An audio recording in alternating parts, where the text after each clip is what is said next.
Kemudian yang kedua, sunnah mentalkin. Ya, sunnah mentalkin orang yang sakaratul maut. Imam Ghazali rahimahullah berkata dalam kitab Wajiz, kitab Al-Wajiz, wa yulaqqanu kalimatus syahadah. Orang yang sakaratul maut disunnahkan ditalkin dengan kalimah syahadah.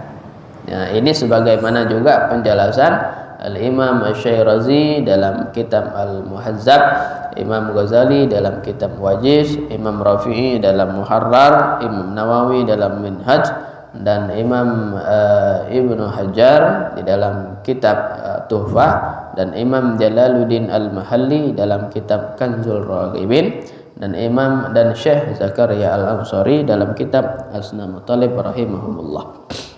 Sunnah ditalkinkan. Apa dalil daripada talkin?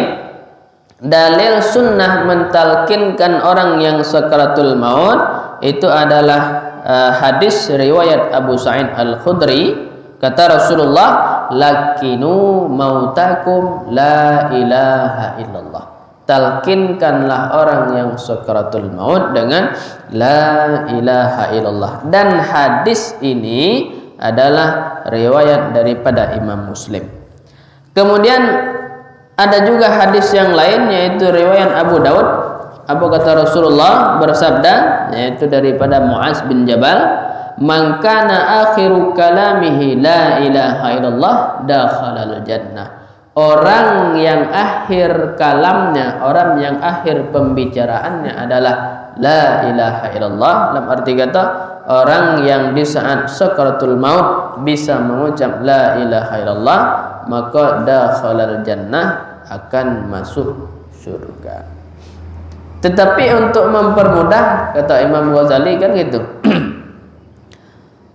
orang yang mati itu di saat sakaratul maut dia mengucapkan apa yang biasa dia ucapkan di dunia. Kalau di dunia sering mencarut, maka mencarut juga besok di saat sakaratul maut. Kalau di di dunia ni sering ingat masalah piti, sen, maka besok tu sen juga nanti tersebut. Jadi harus dibiasakan. Salah satu contoh ada tanda kebaikan, tengoklah orang di saat terkejut. Di saatnya terkejut, yang refleks dia ucapkan itu apa? Nah, itulah kalau dia refleks mengucapkan kalimah thayyibah, terkejut astagfirullah, terkejut Allah, insyaallah itu akan menandakan sakaratul maut. Ingat baik-baik. Tapi kalau terkejut itu masih kucing, anjing, ayam dia disebut, maka ini alamat tidak baik. Berarti kebiasaannya itu kurang baik. Lantas macam mana cara kita mentalkin? Cara kita mentalkin orang yang sakaratul maut itu macam mana?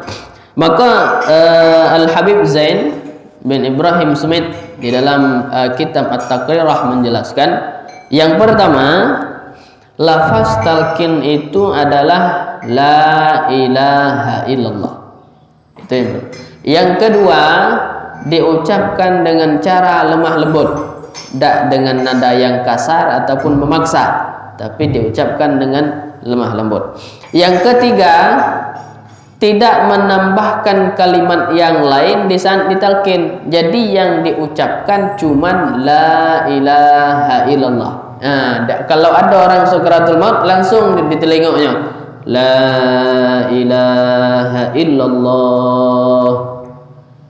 Kebanyakan kita di dusun ni kadang-kadang ngucap la, ada pula ngucap bahasa ngucap la, baru menyebut la. Tapi bukan macam tu, tidak menambah kalimat yang lain, langsung kita mengucapkan la ilaha illallah. Itu cara talqin.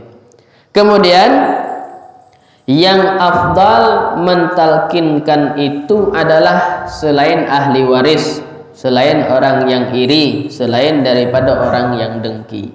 Karena kalau ahli waris ni kurang fokus, kurang fokus mentalkinkan, maka lebih baik orang lain daripada ahli waris.